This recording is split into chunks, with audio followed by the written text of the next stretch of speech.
내란 특검이 윤석열 전 대통령에 대한 구속영장을 청구하면서 올해 초 한 차례 이뤄졌던 구속과 구속 취소 과정도 재조명되고 있습니다. 당시 공수처의 수사 권한 등이 구속 취소 사유로 지목됐지만 이번에는 수사권을 둘러싼 논란은 없을 것으로 보입니다. 김주영 기자가 보도합니다. 지난 1월 내란 우두머리 혐의로 구속됐던 윤석열 전 대통령은 수사기간 내내 수사 주체에 대한 문제 제기에 집중했습니다. 대통령에 대한 수사권을 갖지 않은 공수처가 수사를 한 만큼 불법이라는 주장을 이어간 겁니다.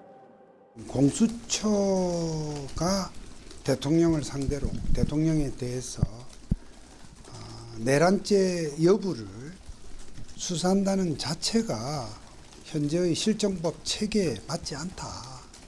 다시 말하면 불법한 수사다 하는 입장입니다. 비록 구속은 피하지 못했지만 집요한 문제 제기 끝에 법원의 구속 취소 결정을 끌어낼 수 있었습니다. 법원은 구속기간을 시간으로 계산하는 이례적인 해석과 함께 공수처가 내란죄에 대해 수사 권한을 가지고 있는지 의문을 제기하며 구속을 취소했습니다.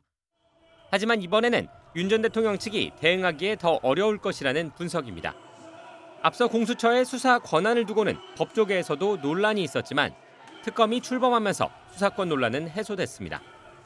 특검은 윤 전 대통령이 1차 조사에서 경찰인 박창환 총경의 신문을 거부하자 2차 조사에서는 부장검사가 신문하고 박 총경은 지원 인력으로 참여하게 논란의 여지를 차단했습니다.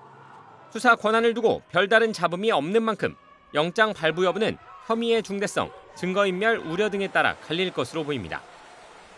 특히 윤 전 대통령이 받고 있는 사후 계엄 선포문 작성 의혹이나 비화폰 정보 삭제 지시 혐의가 중요하게 작용할 것으로 전망됩니다. 이 사후적인 계엄 선포문을 날짜를 허위로 기재해서 작성을 하고 서명을 했다면은 그것은 허위 공문서 작성에 해당하고 다시 없애도록 했다면은 증거인멸 교사가 될 수 있는 이런 부분들이 있습니다. 영장 실질 심사에서 윤 전 대통령의 신병을 확보하려는 특검과 두 번째 구속을 막으려는 변호인 사이에 치열한 공방이 예상됩니다. YTN 김주영입니다.